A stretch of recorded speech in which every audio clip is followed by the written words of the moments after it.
He's in the building. He is here. He has got a microphone on. Ladies and gentlemen, our Secretary of State for Defence, Ben Wallace.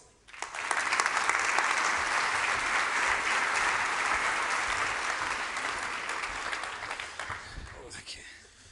Welcome.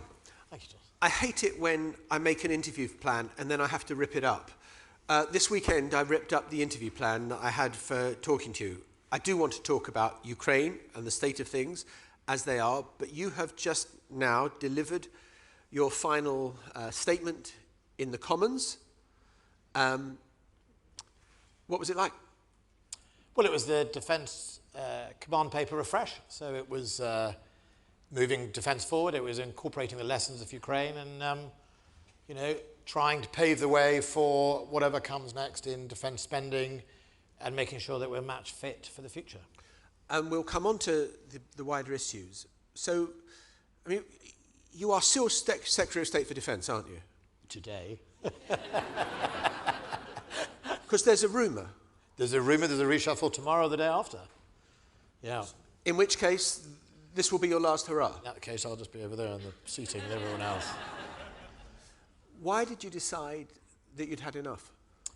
Well, there's a man over there that slightly inspires me to go on your own terms. I think I'd done 4 years. I'd done 3 years as Security Minister. That's 7 years of sort of 24/7. It hadn't been quiet on my watch. So 2017 terrorist attacks, WannaCry, Salisbury poisoning and security. And then we did the refresh of contest and all that. And then defence has never really stopped. And ultimately, I wasn't going to stand at the next election. I think it's only fair to the sitting Prime Minister that he goes into the next election with a Defence Secretary that's not going to say 6 weeks before I'm off. And I wanted to, you know, sort of go on my terms. And I think it is probably really important for the mental health of myself and my family that you leave on a high. But given the urgency of Ukraine and the fast unfolding events and your centrality in involvement, were you not tempted to stay on until the general election because it is such a vital job at this moment? When I was in the army, there was people used to say there's always another operational tour. You can always stay on for one more operational tour and one more and one more. And you used to see people basically exhausted and also, you know, they came to the end like everyone else and it was sort of, you know, there is no more tour in the end. And I never did anything without thinking about the wider team I have. I have a really good team of civil servants, of military leaders. I've appointed all the chiefs now.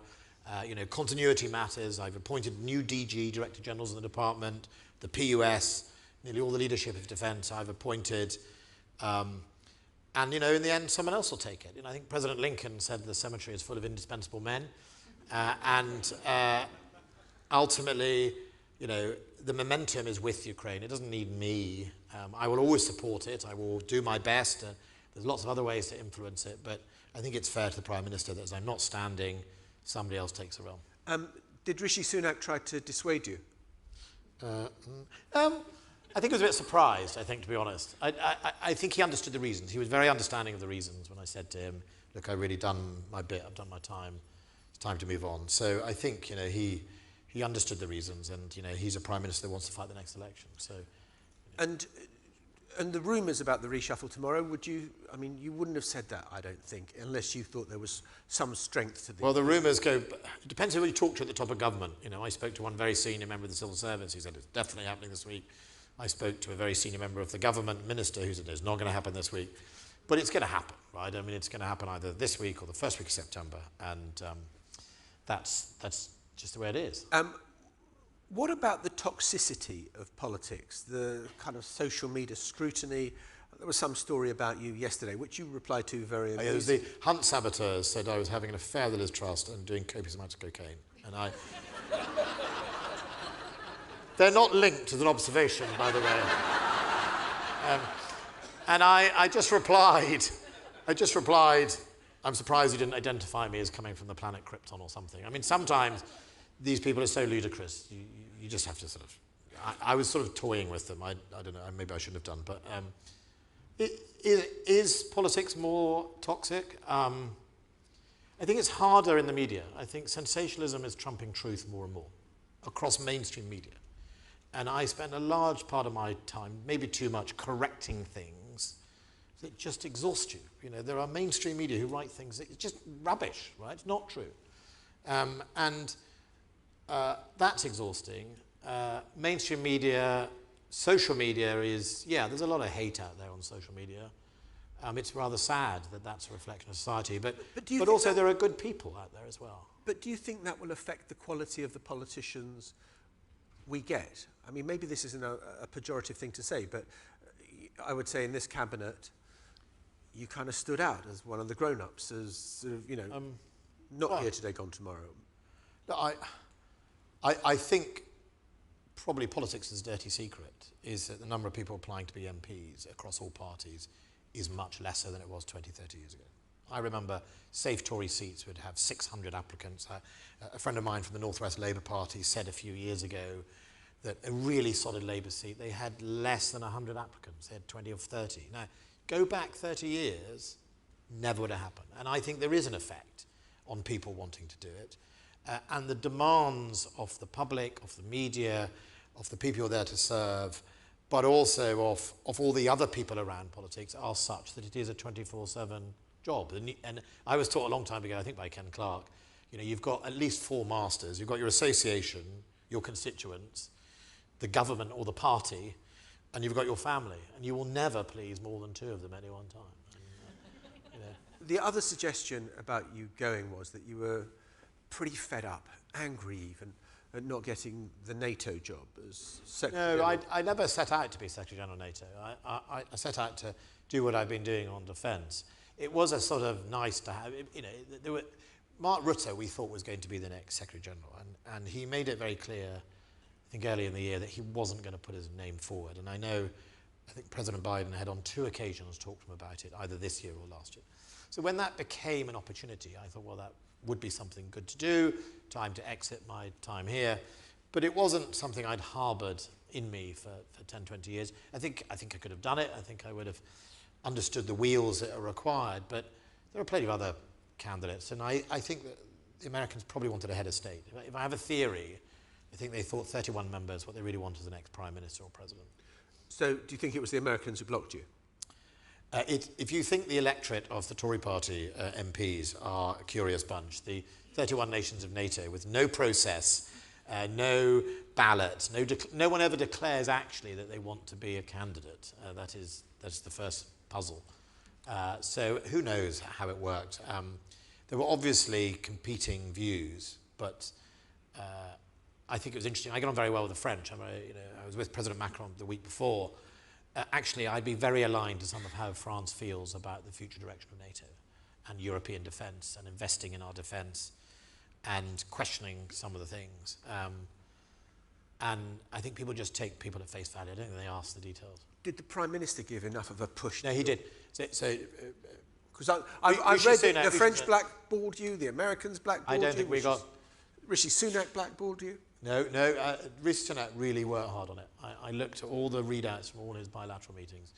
I can't thank him enough for trying, and he really raised it on a number of occasions, direct with everything from the President to his interlocutors. I had quite a lot of support from lots of people, but there is ultimately a question about, I suppose, who's going to lead an organisation of 31, and I suspect they wanted a head of state. And then, of course, you get into the other power blocks of the EU, Europe, Atlantic, positions on China, positions on Russia, hawkish, not hawkish. I mean, we heard the stories about it's time for a female head of NATO. That's great. Of course, you also want somebody who's going to spend 2%, right? So suddenly you get down to Eastern European women, the brilliant Prime Minister of Estonia, and of course they're too hawkish for potentially the Germans or the French. So suddenly you start getting into this sort of a wiring diagram that doesn't seem to please anyone. So I did say at one stage, well, we should all just get used to the Secretary General from Iceland.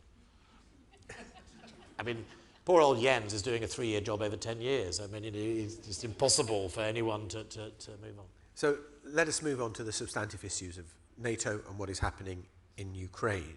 I suppose the one thing that has happened that, I think it was Emmanuel Macron who was saying that NATO was brain dead, and no one would say that now. It's found its reason to be. in a way that was unimaginable prior to the invasion by Russia of Ukraine. Is NATO in a stronger position? And we hear about the fraying of NATO unity. What is more remarkable in your mind, the fraying or the extent of the unity? Well, first of all, NATO has worked. Throughout this war, an ever more aggressive President Putin with constant threatening red lines that usually then melt away, he hasn't dared go near NATO. Russia has been very, very cautious of respecting NATO's territory. We have not seen, lashings out into the areas like Estonia or Latvia. They have been absolutely considerate of Russia, of NATO.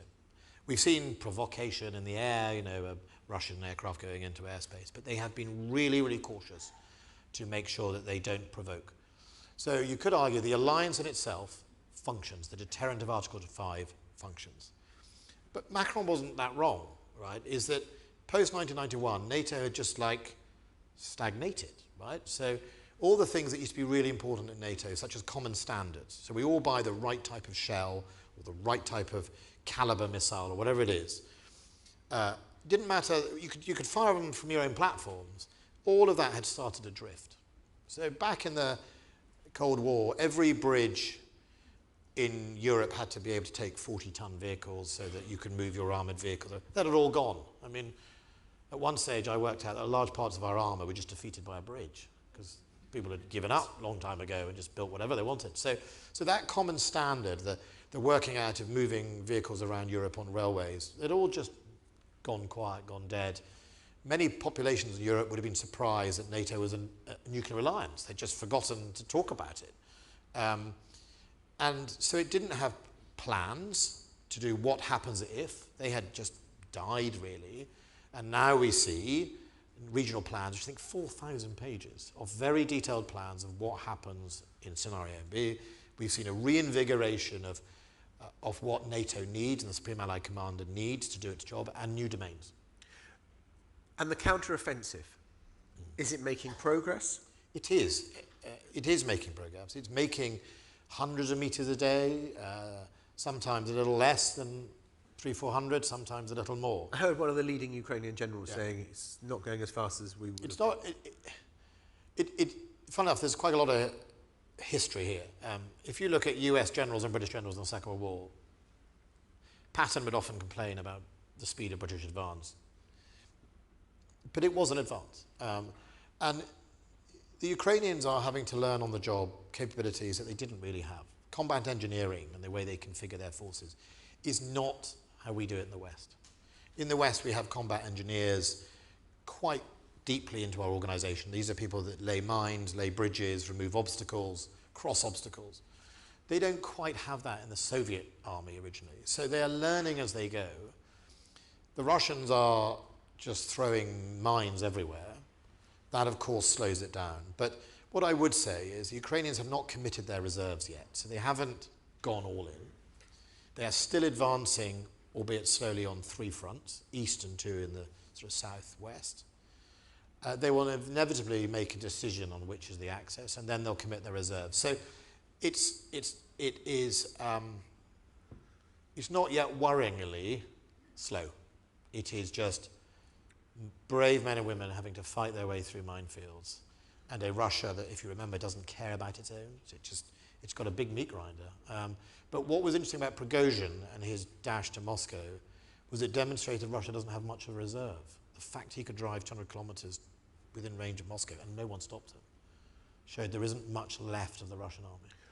Has the West been too slow, or maybe the better phrase is behind the curve, in supplying Ukraine what it needs? And you kind of, you take the debate back a year, well, we're not going to supply that, and then 6 months later you are, and there's still the debate over, F-16s. So we're going to train pilots to fly F-16s, and will F-16s be in the theatre there? I think the charge of being too slow could be applied before the invasion. Between 2014 and the invasion, there should have been a much greater effort to lethally equip Ukraine. It was very few of us. we were the first Europeans, and that was only a month before. The Americans had put in javelins, but had sort of effectively secured the javelins. They were in country, but they weren't free distribution. But once it started, there were sort of debates about could they have tanks earlier, could they have done things. I'm not so sure. I mean, what we've always tried to do is give them the effects they require. So a fighter plane is a good example. A fighter plane does three things. It does anti-air, it shoots down other aircraft. It does combat support, so it supports troops in the field. And then it does deep strike, so it hits targets like headquarters 300-400 kilometers away. We've managed to give them all those capabilities in a different manner. So the Storm Shadow missile hits in the deep, 200-300 kilometers away, the target. The HIMARS did 80 kilometers. The handheld, and now we've got Patriots, anti-aircraft missiles, they can shoot down other Russian planes, and they do. And then the close air support, interestingly enough, opens up a question for ourselves, which is one of the highest attrition rates of the Russian attack helicopters, right? Because they're really vulnerable.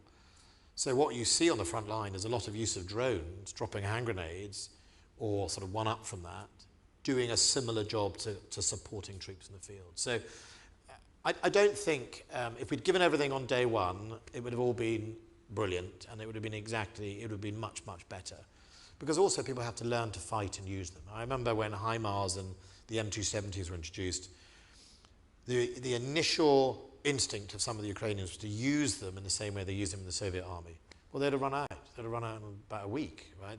These are precision munitions that need to be targeted precisely, and you need to triage when you use it, when you don't. If you use a precision mission, if you've only got so many missiles and you use it against a tank, you'll run out.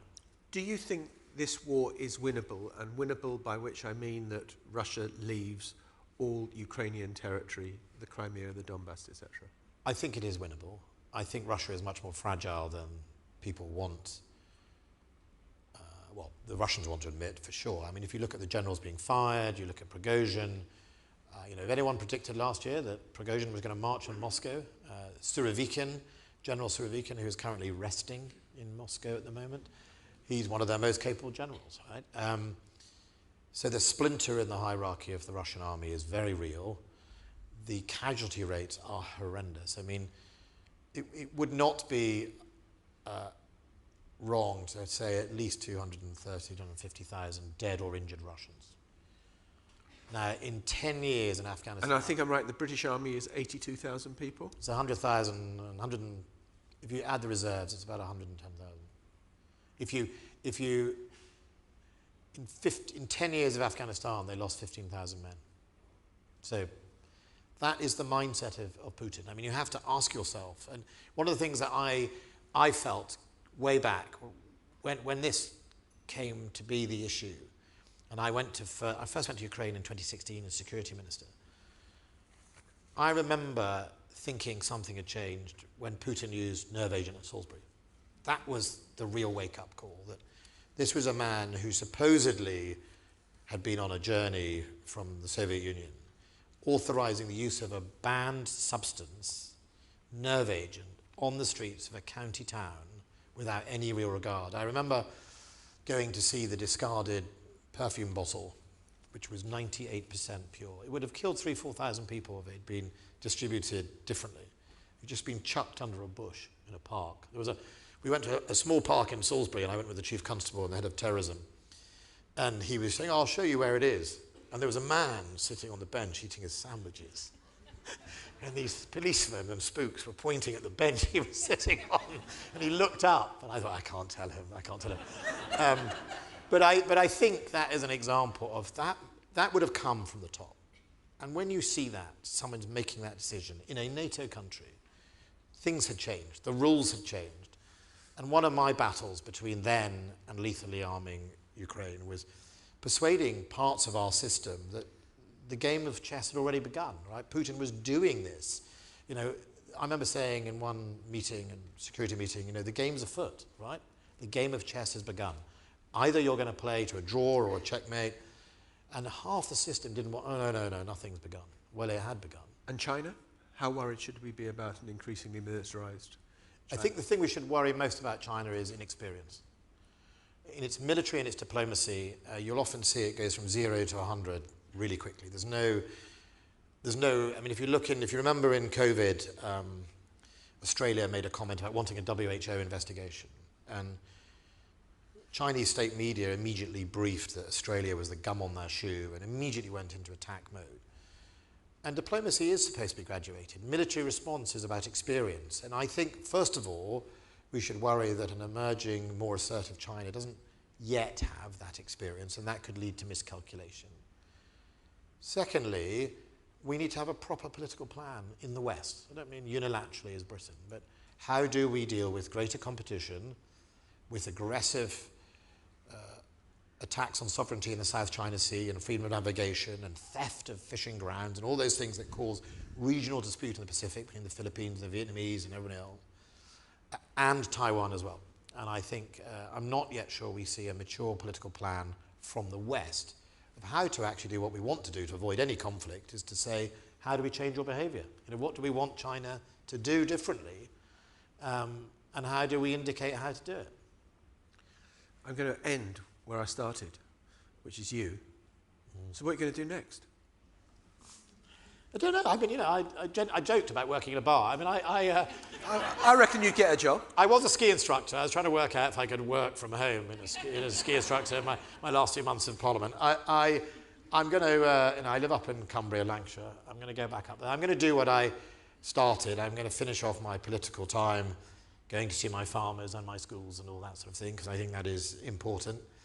And then I'll explore. And yeah, I mean, anyone got any job offers? Unless you're from Undercover Panorama, where you try. But I've had a very nice offer from some dodgy South African firm already, who I don't think probably exists.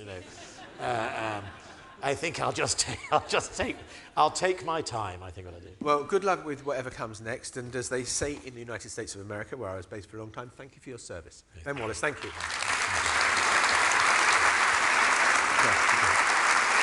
Thank you.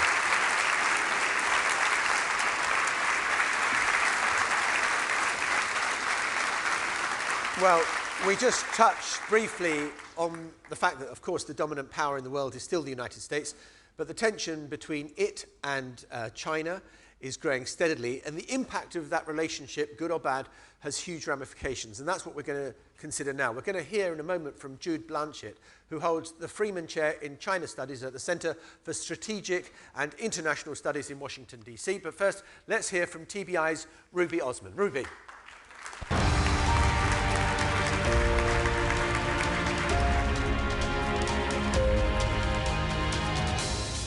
Hi, everyone.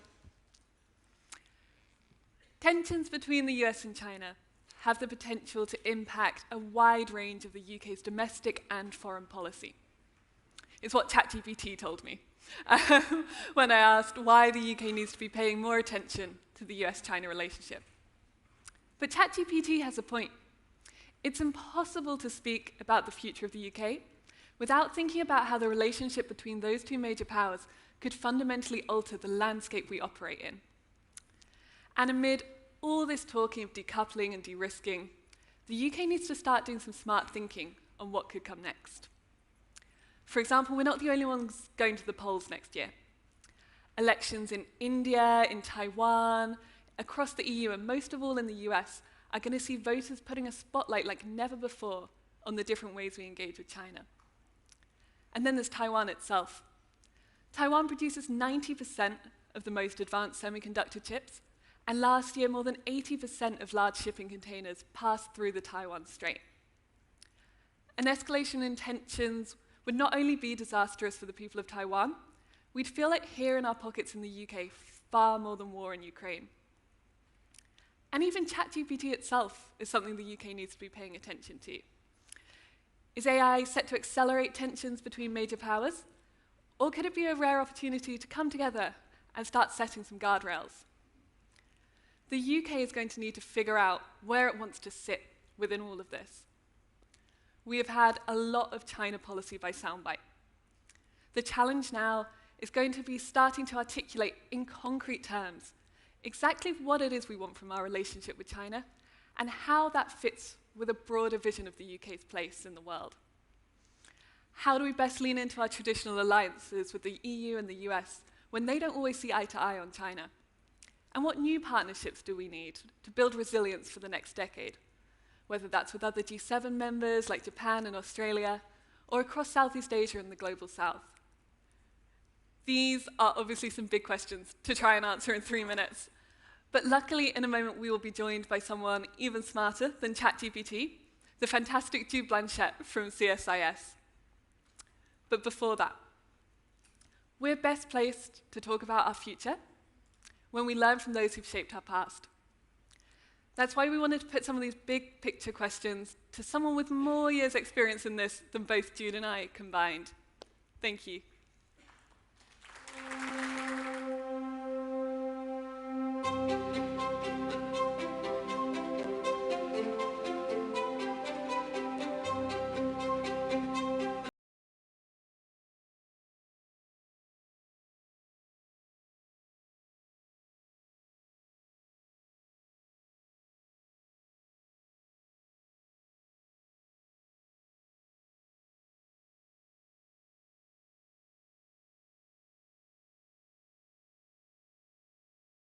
Thank you for joining us today to look at what's happening in the US-China relationship and what it means for countries in the middle to navigate some of those tensions.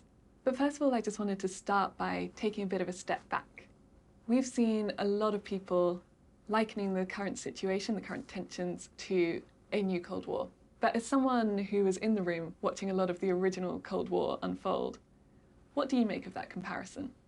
When I started getting involved in China relationship, we had had no contact with China for 25 years as a government, and very few private people.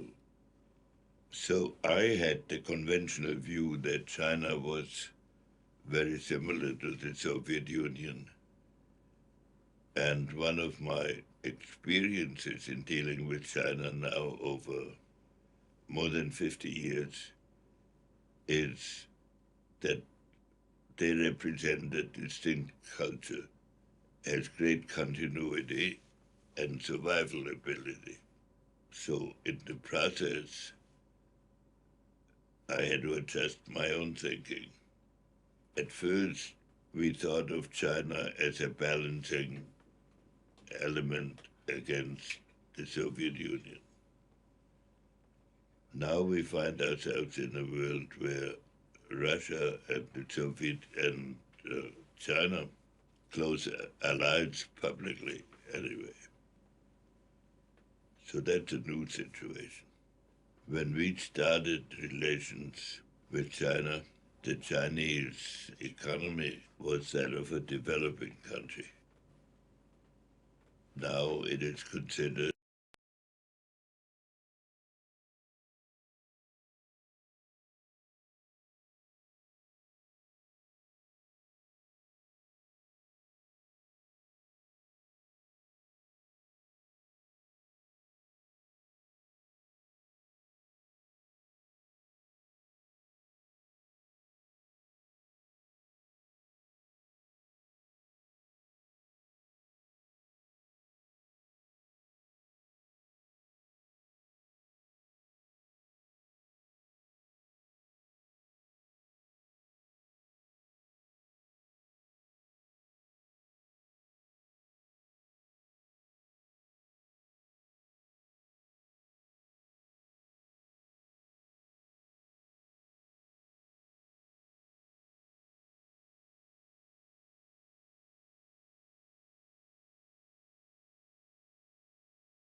talk about the U.S.-China relationship, but here I am. It's a real pleasure to be here. Find the time. I've been given the straightforward task of explaining the entirety of the U.S.-China relationship and all its complexities in 14 minutes and 38 seconds. So I want to do my best, but it's a real honor. I really appreciate Tony Blair's invitation and TBI and all the staff.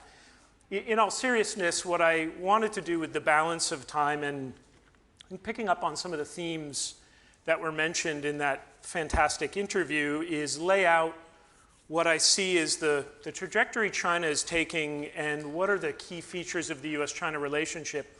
I think Ruby put it well that this is a conference about the future of Britain, but it is hard to think about the trajectory of any of the issues discussed earlier today without understanding how those could clash or be affected by the sort of entanglement of the US and China in this current geopolitical moment.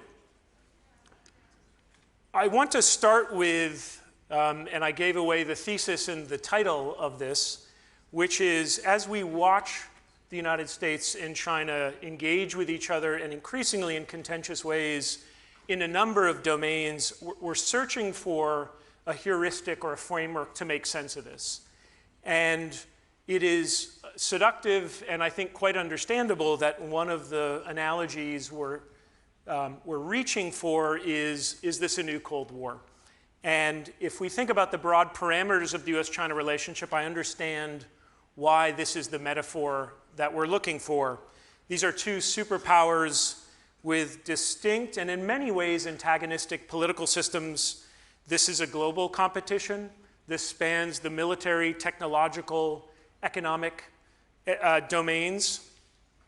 But there, I think the parallels between the first Cold War and the current US-China relationship end.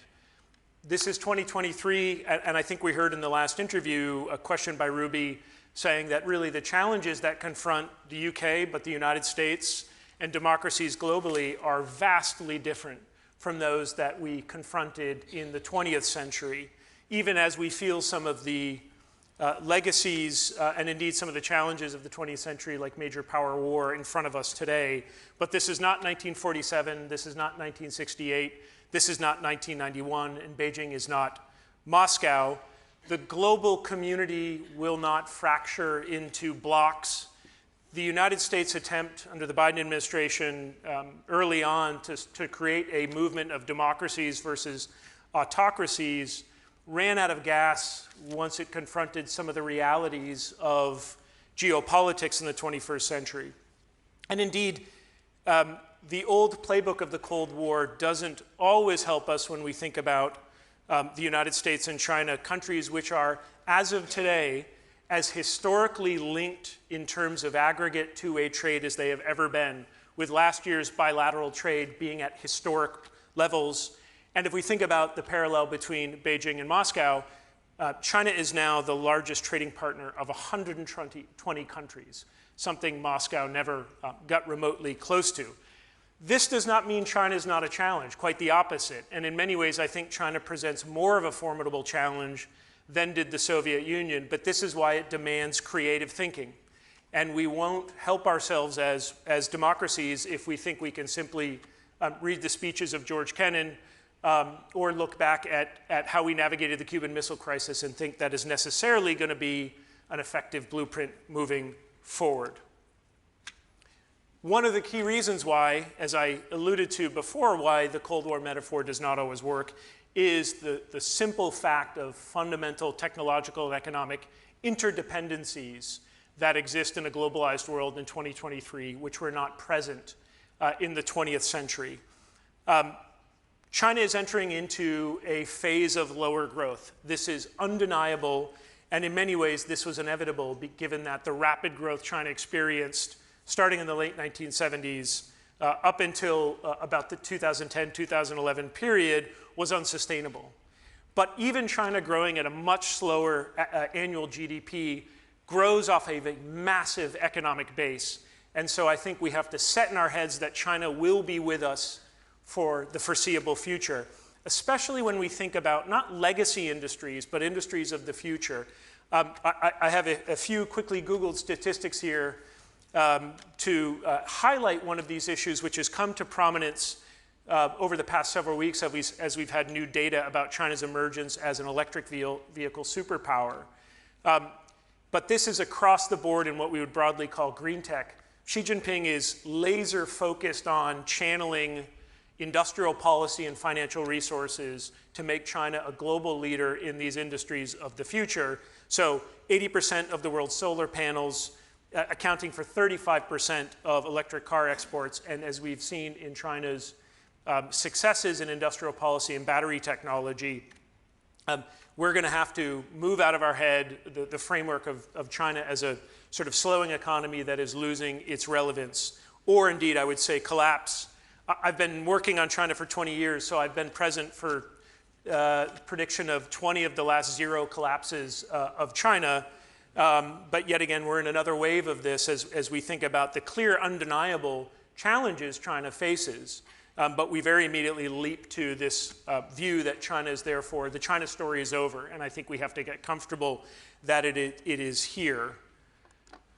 And so I think this is a good starting point for some of the challenges that face us as democracies think about crafting, enduring, effective, sustainable China strategies.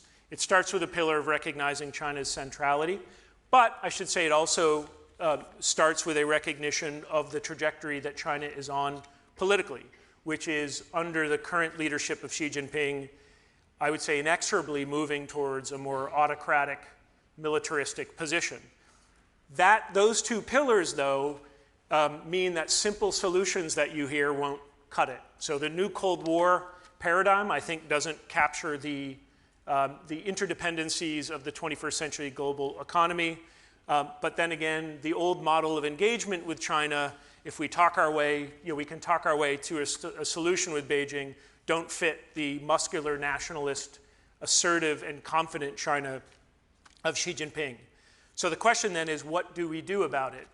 This is not the platform, and it would be far too typically American to sit up in here and tell the UK what they should do on China. But here are, I think, some of the emergent conclusions we've reached or now reaching in the United States. One is find the right objective for a China policy. And in some ways, that might be looking beyond China itself and thinking about how China fits into a broader, more affirmative strategy. Although I just said this is not a new Cold War, permit me quoting from arguably the architect of US Cold War strategy, George Kennan, where in the final paragraphs of his long telegram concluded, quote, "We, the United States, must formulate and put forward for other nations a much more positive and constructive picture of the sort of world we would like to see than the one we have put forward in the past. It is not enough to urge the people to develop political processes similar to our own. Many foreign peoples are seeking guidance rather than responsibilities." So this, in the document of Cold War strategy, focusing on containment of the Soviet Union, was saying actually we need to look beyond the Soviet Union as we think about an objective strategy to deal with the Soviet Union if we're to be effective. And the second point I would say is the challenge of prioritization. One of the features you will notice in US debate on China is an existential challenge everywhere and always. And that makes crafting good policy difficult if you can't prioritize where does China interact with our interests that are fundamentally at odds and we need to prioritize, and where do we have to cede ground to China, not because we necessarily agree with it, but because we have our own sort of bigger fish to fry and strategy to implement. And of course, the other point in a sustainable China strategy is a vision of engagement with China. Engagement, a dirty word now in the United States, but I'm hard-pressed to think of what other word we would use when we are facing the existential reality that China is coupled with us. As I was saying to someone earlier, it's a little bit like having a peeing section in a swimming pool to think that we are going to cut China out of discussions on AI standards development. China is developing AI, so what are we going to do about it? If we think about public health, one of the conclusions many have reached on COVID is China is not a good faith actor in public health. I think there's some clear truth to that given the opacity of its political system, but viruses don't respect nation-state boundaries. So we are coupled with China when we think about public health. Let's think about climate.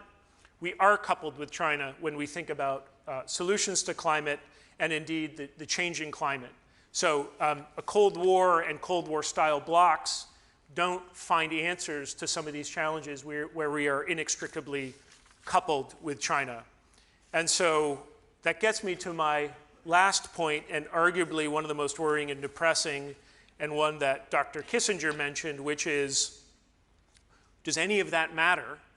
And what is the prospect for a sustainable China strategy when we feel like we're entering into a moment of either 1914 or 1941? And indeed, I think this is something that is occupying almost all of the political discussion in China strategy in the United States right now. To answer my own rhetorical question, of course war is not inevitable. Leaders have agency and are not prisoner to structural forces or the march of time or history, even if we do have to respect those structural forces. But the solution in finding a path to avoid conflict requires hugging the cactus of just how contentious this flashpoint is right now. Dr. Kissinger alluded to this, but we have this issue now which is at the very heart of US-China relations, and it's hard to gain traction on any issue because we have this potentially existential threat looming just offshore.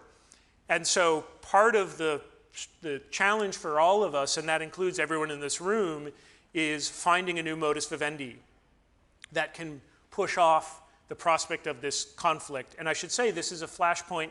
This is not a new flashpoint. We have been managing this flashpoint for 70 years. The issue of Taiwan has been central to the US-China relationship and has been the closest we've come to nuclear war after 1945 over the issue of Taiwan. It's also, I should stress, and as I just alluded to, not just a US-China issue, even if they are the chief antagonists or protagonists. The effects of a conflict or even heightened tensions over the issue of Taiwan would be unavoidable for any country, including the United Kingdom. You've likely heard these statistics ad nauseum, but it bears repeating. A conflict over Taiwan would be a conflict between the first, second, and 16th largest economies directly. And in the case of that 16th largest economy, Taiwan, that number 16, I think, belies the actual importance of Taiwan, which is 35% of automotive chips and 70% of handheld device chips come from one single firm in TSMC. So a conflict or a crisis in the Taiwan Strait would have catastrophic global repercussions. Even as many think they can sit on the side and watch this and hope that this is solved, this is really a global challenge, and one where I think the United Kingdom is much to sort of, I think the hope many that it could be avoided is a central player. So looking at time and seeing I have about a minute left, let me wrap up by saying it may feel like there are strong convictions and answers coming out of the United States on what to do on China. I've heard this a number of times over the past few days. I would say that we're really at the nascent point of thinking about this challenge. This is one where the United States is starting to recognize it is no longer in a period where it can drive unilateral strategy on China.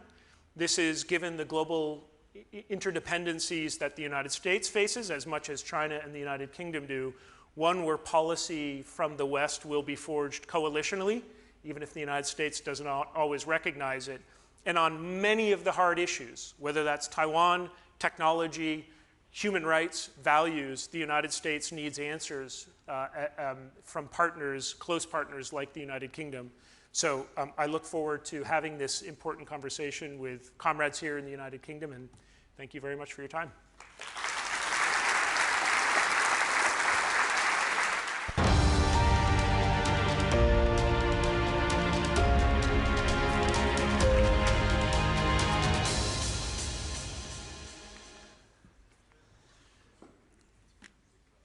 There has been a lot of talk today about governance and governing.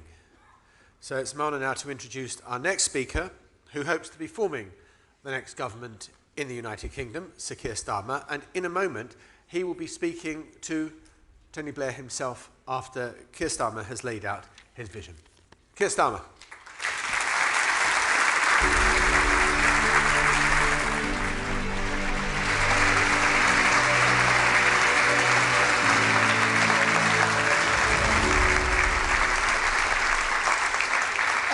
Thank you, John. It's such a pleasure to be here today, and I'm really grateful for the invitation. And Tony, thank you personally for the invitation and for all the support that you've given me since I've been Labour leader. But most of all, for the work that you do here at the Tony Blair Institute. And I've been back at HQ today working on the by-elections, but I've heard report after report about just how good today has been, the ideas coming out of it. And that is absolutely what you'd expect, because the Institute is always, as you would expect, relentlessly focused on the future. Draws deeply on what's happening beyond our shores, we just heard that, the very best in public policy innovation. But it remains grounded in a fierce commitment to this country and a burning belief that we can be better. Now, sadly at the moment, that optimism is becoming a faintly heretical belief. But today I want to set out a defence of that position and explain how my Labour Party is crafting a political project and programme that can deliver it. It begins with a single-minded purpose: to fight the pernicious idea that background equals destiny, shatter what I call the class ceiling, and build a country where you don't have to change who you are just to get on, and where families believe, with the certainty that they deserve, that the future will be better for their children. That's my politics. It's my story, and for me it's also the driving force of progressive politics, the currency of our hope. But by anyone's standards, that's in short supply at the moment. I think everyone knows, you've been discussing it all day, that there are enormous challenges. The in-tray of the next government will be like none other, and without decisive leadership, it will gnaw away at our collective sense of collective purpose and push us towards a learned political hopelessness, a mindset of decline. Now, to be honest, it's impossible to list all of the challenges. We'd be here all day. There's the cost of living crisis, of course, and climate change, a recipe for long-term global instability. An ageing society, the biggest change in who we are since the Industrial Revolution. Artificial intelligence, a technology that will, there's no doubt about this, reshape our economy, and quickly. The changing balance of power in the world and an unforgiving global race, not just for jobs, but also for the new materials and supply chains needed to sustain prosperity in this changing world. And then, as if that wasn't enough, on top of it, we have the mess of the last 13 years. A botched Brexit deal that strangled our economic dynamism. A mortgage bombshell that will blow up British home ownership. Infrastructure starved of investment. Wages totally flat. Public services on their knees. The worst period for British productivity since Napoleon. Make no mistake, it's a new age of insecurity. And we're not even close to match fit. So we've got to get back on our feet, join the race, win the race, and get our future back. We need three things: growth, growth, growth. Now, you may have heard a refrain a bit like that before. But I'm serious. It's the only answer that can restore long-term hope and opportunity. We need to rebuild the foundations of our economy, fundamentally change Britain's growth model. Growing the economy, and crucially how you do it, that is the central question. And not just here in Britain, for progressives everywhere. The biggest barrier to our purpose of lifting working people up. Now, it actually helps to think about this politically. It simplifies things. Because when progressives win, they do so with a fairly universal argument. And it runs like this: that we will deliver, no matter how volatile the external world, security for your family, for your community, and for our country. And from that strong foundation, guaranteed by a dynamic state with world-class public services, your aspirations can flourish, success can be realised, and you can get on. Get on in a growing and stable economy that creates new opportunities, pays for that strong foundation, and, where necessary, the redistribution needed to tackle injustice. That's our argument. And when we convince on it, we win. But when we forget elements, when we forget security or aspiration, wealth creation or economic stability, then yes, we lose.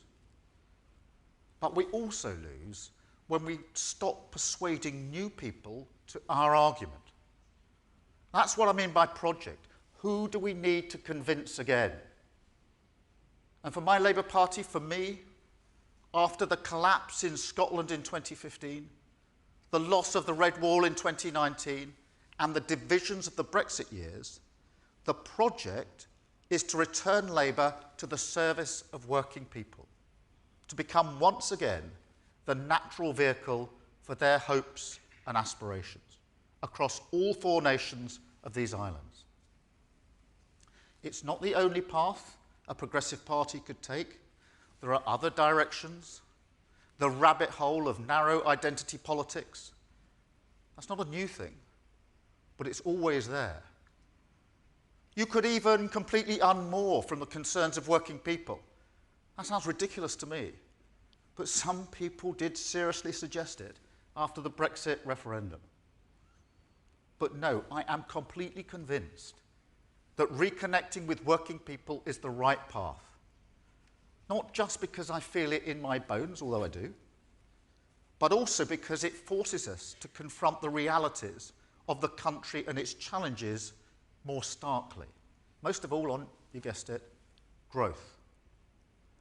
Because the central reason progressive parties around the world have struggled to connect to working people isn't anything to do with woke. That's a distraction on both sides of politics. It's rather that an underlying assumption of the traditional argument that growth would be distributed evenly across a country and its people has, when faced with the headwinds of globalization and technology, collapsed.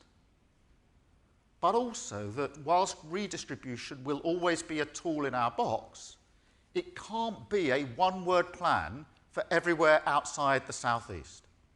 That's not enough on its own to persuade people, working people, that the traditional argument still holds. And so, we don't convince. That's why growth in every community is the oxygen of our ambitions, totally central to our programme, our 5 national missions. It is, of course, a mission in its own right, the highest sustained growth in the G7. That's our goal.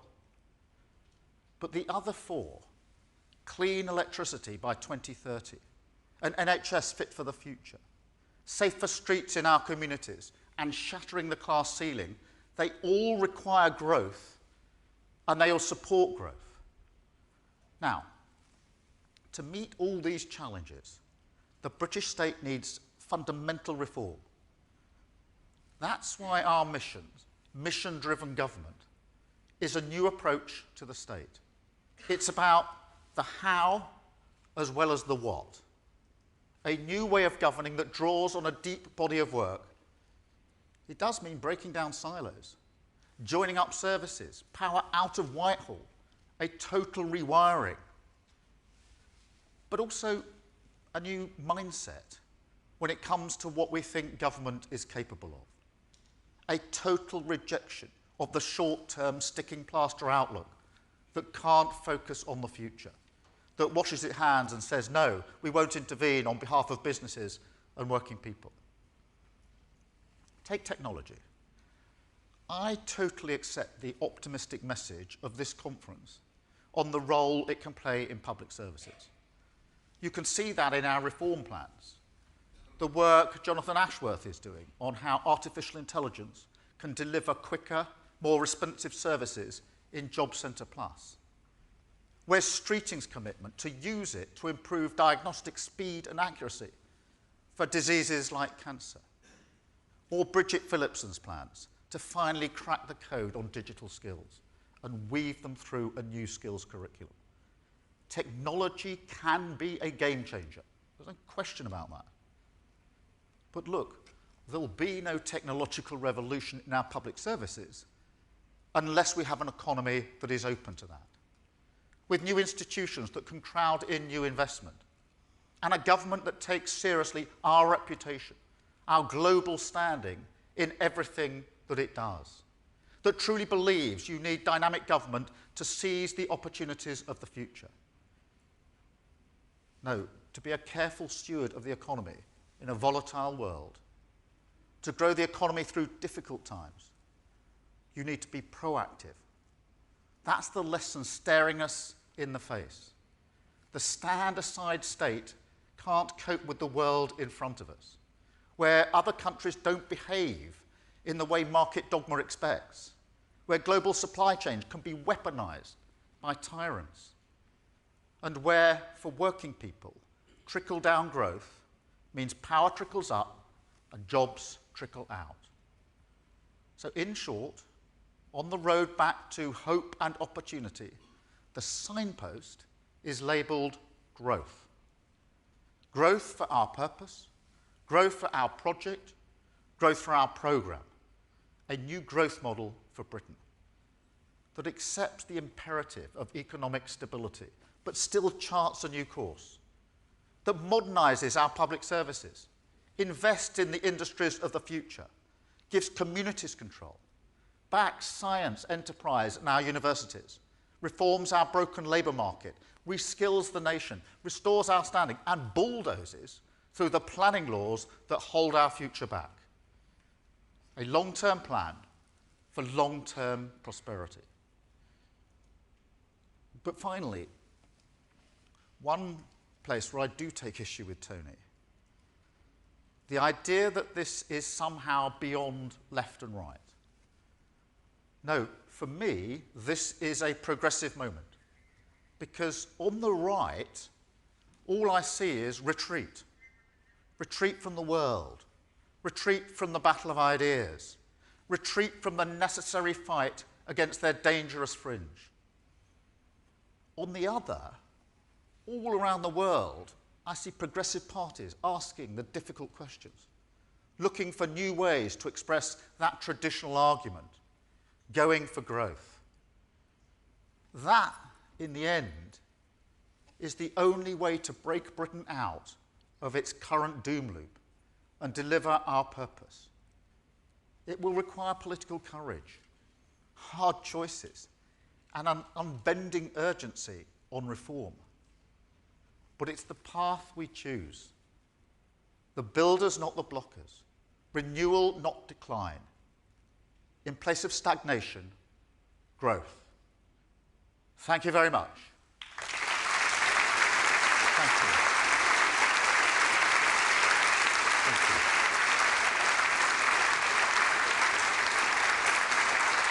I think we're going here. Hi. You good? Which one are you? Am I here? Fantastic. Well, this is a first. So, thank you very much indeed for coming. I'm really, really grateful. Thank you so much for the speech. Before we get on to the substance, how are you enjoying Prime Minister's questions? I'm a bit out of practice. But he's not turning up. I haven't seen him for 3 weeks. We got one tomorrow, and then I think only 2 more before conference. So, yeah, I think he's more than anyone else. Yeah, that's something I really don't miss, you know. Yeah. No, even now, wherever I am in the world, sort of midday Wednesday, I think I've got this uneasy feeling. Yeah, that's what it was. Well, I think at least you moved it from twice a week into once a week. Yep. So that's only on a Wednesday at 12. It's a small number of people who should be grateful to me, but they should be very grateful.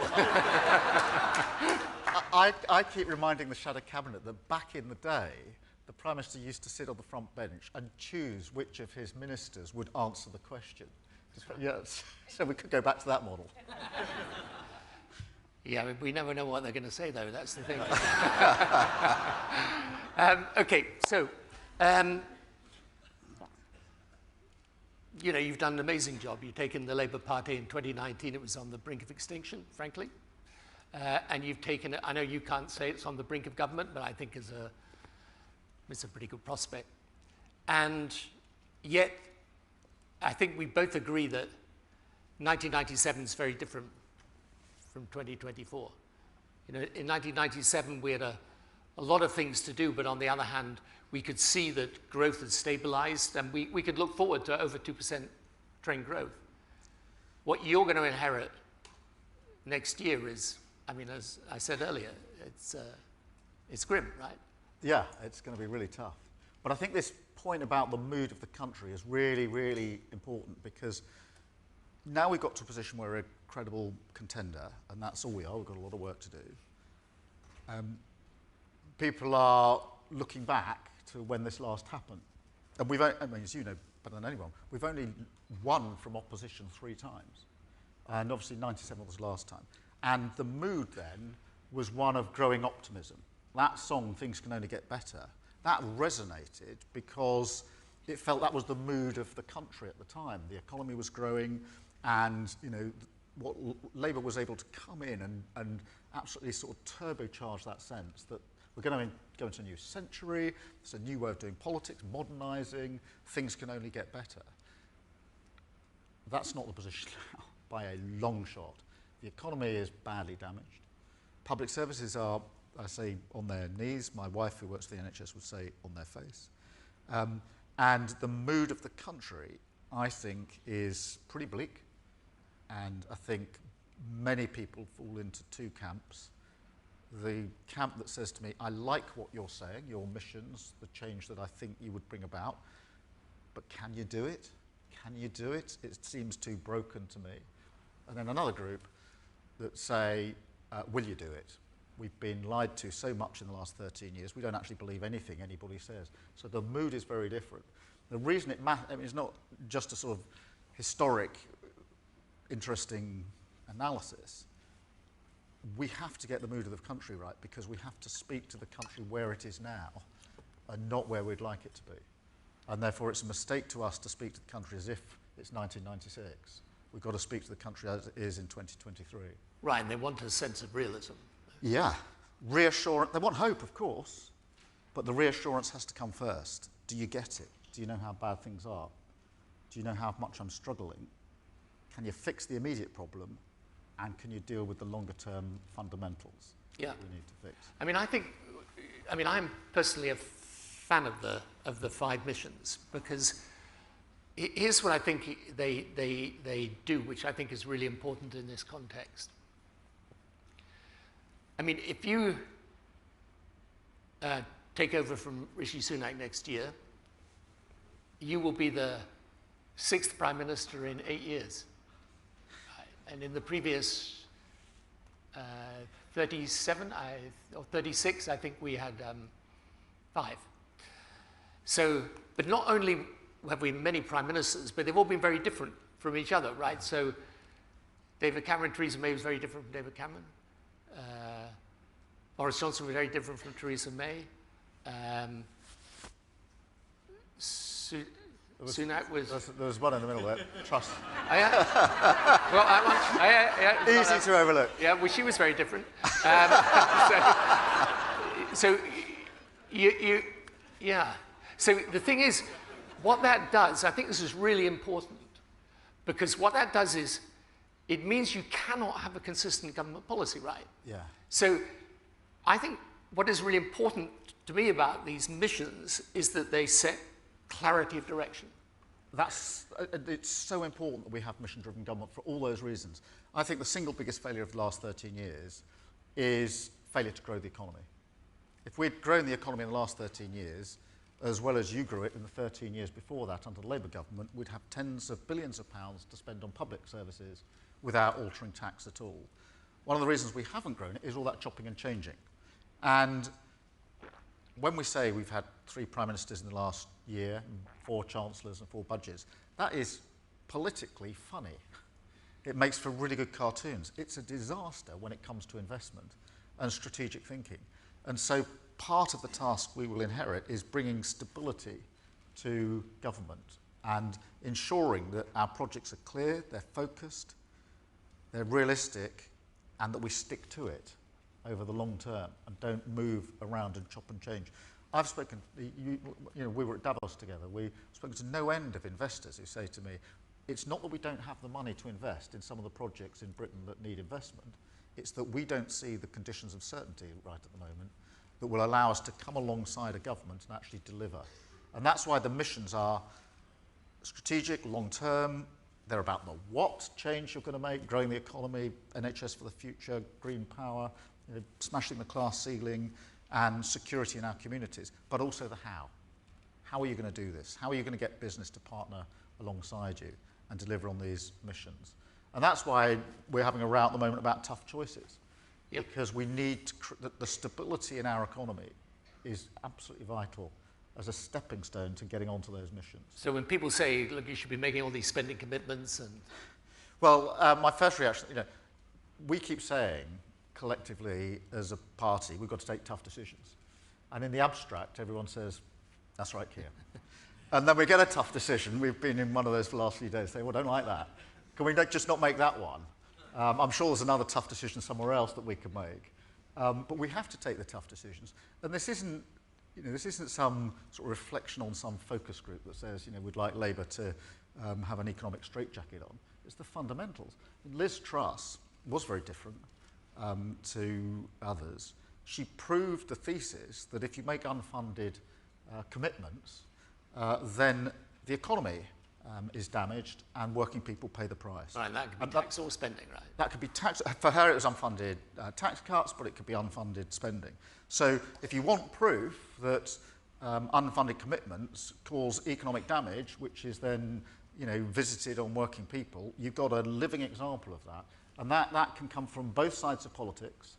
And so it's a fundamental. I will not let the next Labour government get anywhere near the equivalent of what Liz Truss did. Because it will... But it is also, for that investment, we need to partner with business to get these missions done because they're massive. They'll make a big difference to our country if we can do it. That means we have to show that the conditions of certainty are there, sufficient for them to put in their lot and come alongside us. So it's not this idea that you can either have, responsible economy or big reform is completely wrong. The only way you get the big reform is by having a secure economy. And that's the discussion that we're having internally in the Labour Party now. I'm absolutely clear about the direction of travel on this. I mean, I think the other thing that's interesting is that, some of the... So people always say, yeah, but how are you going to do these things? But, for example, in the speech you've just given now, you mentioned planning specifically. Yep. And one of the things we've explored today at this conference is in relation, for example, to the clean energy revolution, just how planning's holding us back, right? Yeah, completely.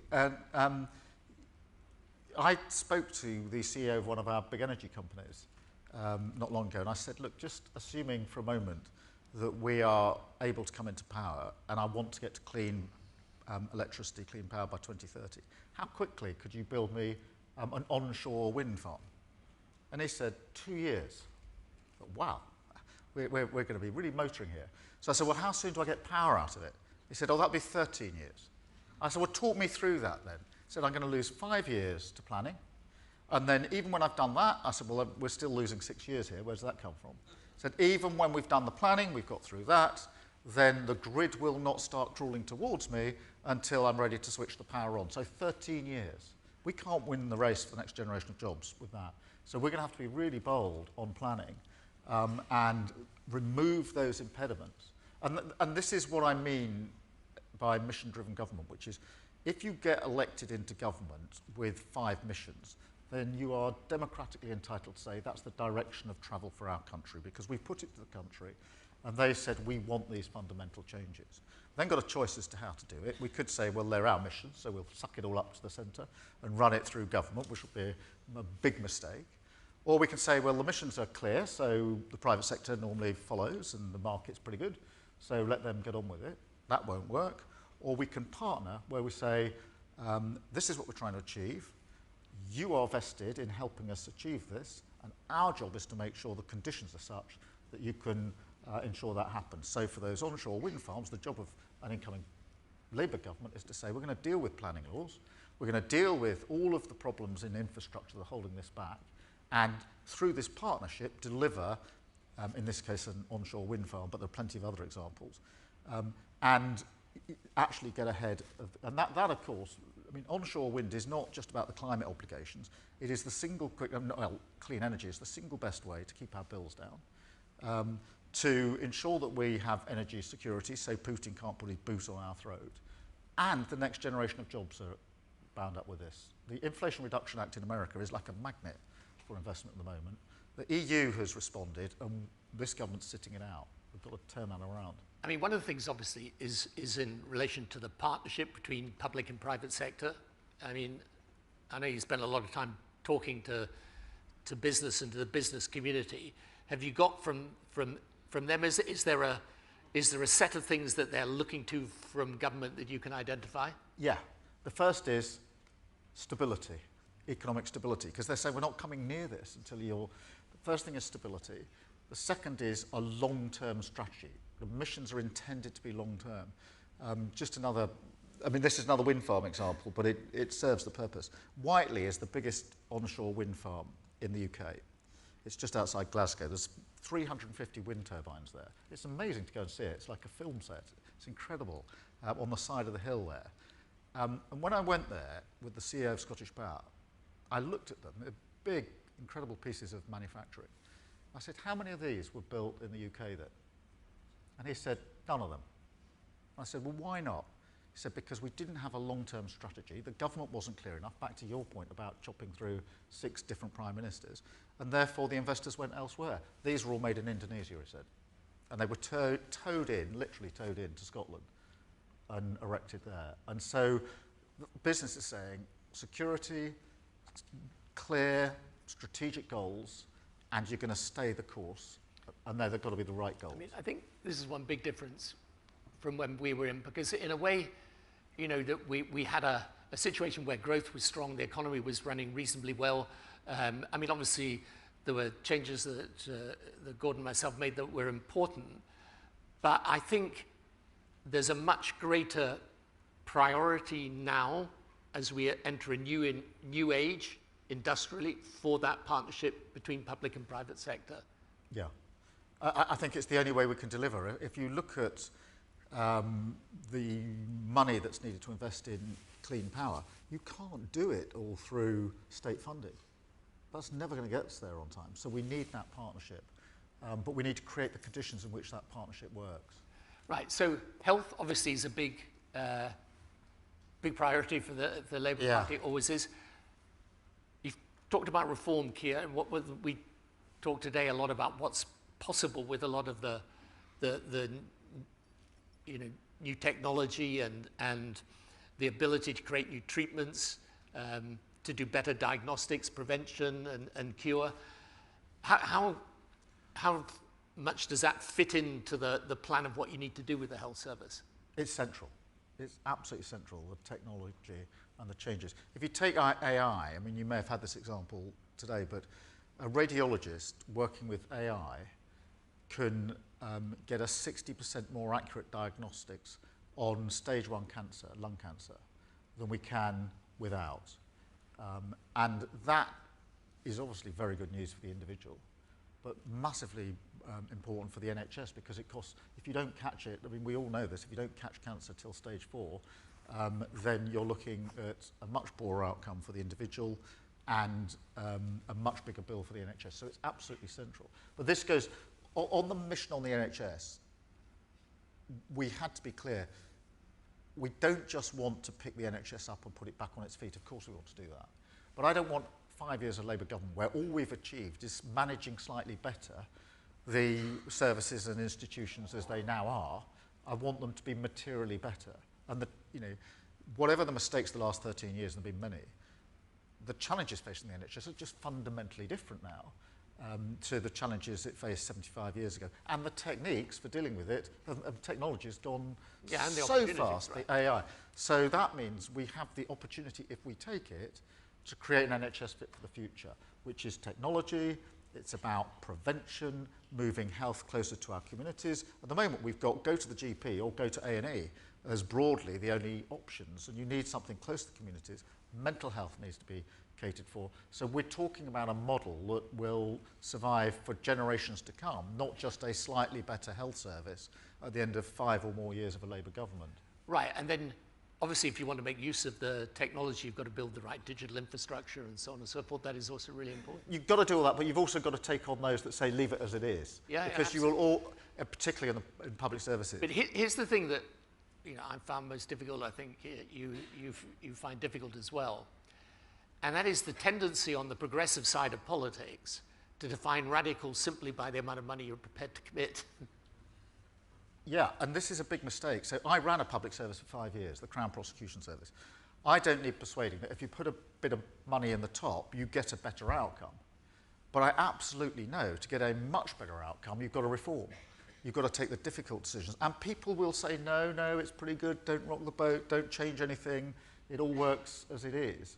But you've got to reform. And an example from when I was running the Crown Prosecution Service, the first thing I did was to go around the country to all of our offices to try and learn what our staff were doing on the ground. And I remember it was a sort of freezing cold January day, and I was in South Wales, and we're in the office, and this van pulled up, and then into which were loaded lots and lots of papers, and then it set off over the mountain to the Crown Court for the next day. And when it was en route, one of the cases got switched to a different court, a sort of reverse and go in a different direction. And I said, what is this? And they said, oh, all our files are paper files. I said, well, you must be able to surely move this electronically. No. We've always done it this way. And so we've got to make use of the technology, we've got to win the argument, but we've also got to win people over to the idea that this is what is necessary. Right, that science and technology will be critical to the future. So, Keir, we only a short time left. The Labour leader is always in receipt of an inexhaustible supply of advice on how to lose an election.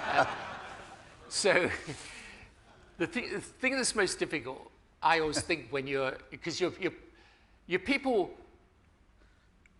The difference is sort of, when you're in the Conservative Party, you kind of think, right, it's your divine right to govern, so it's, you just get on with it. Yeah. Okay? I mean, I think they're a bit different now, but with the Labour Party, the people want this sense of enthusiasm. They want to be enthusiastic about what they're going to do. I mean, when you look back, the other difference between us is that I was lucky enough to have Neil Kinnock and John Smith before me. You weren't, right? So, put it like that. So I just want in the last bit, because people should acknowledge what you have done since 2019, because I tell you, it was not easy.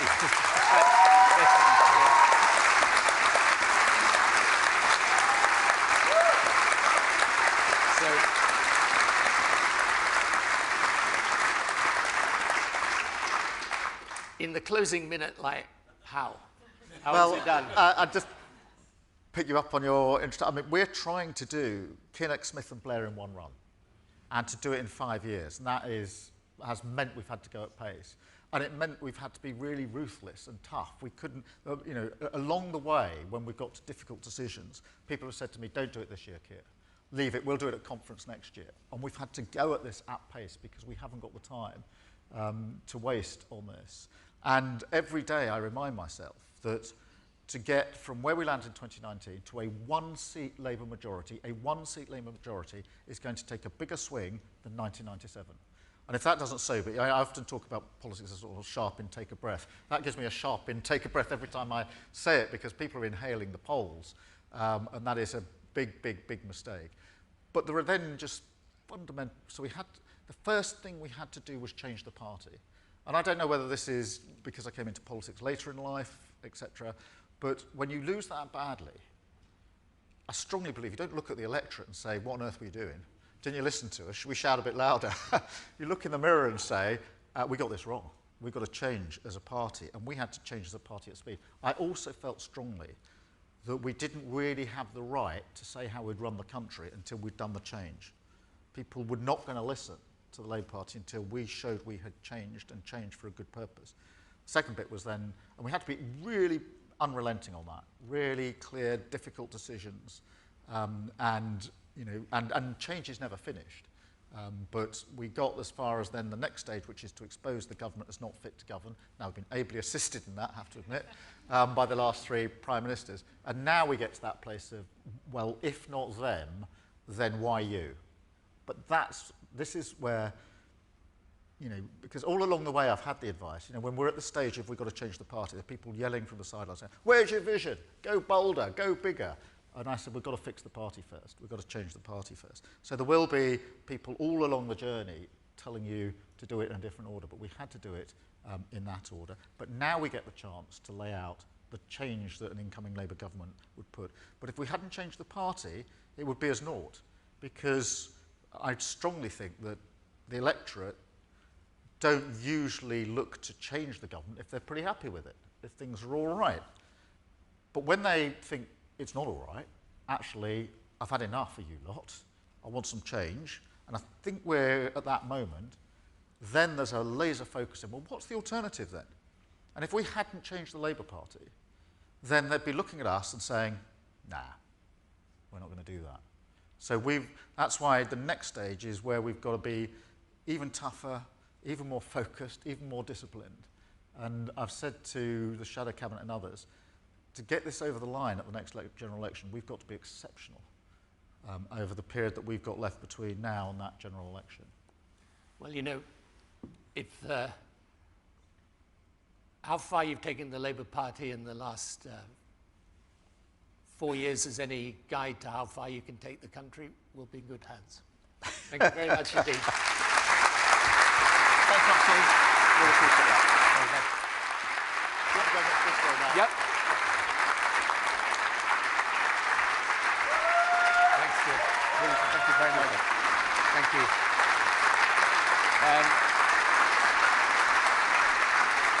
Right. Thank you so much, everyone, for coming today. It's been absolutely wonderful to have you here. I hope you've enjoyed it. I hope you've got something out of it. We have been absolutely honoured to have you with us.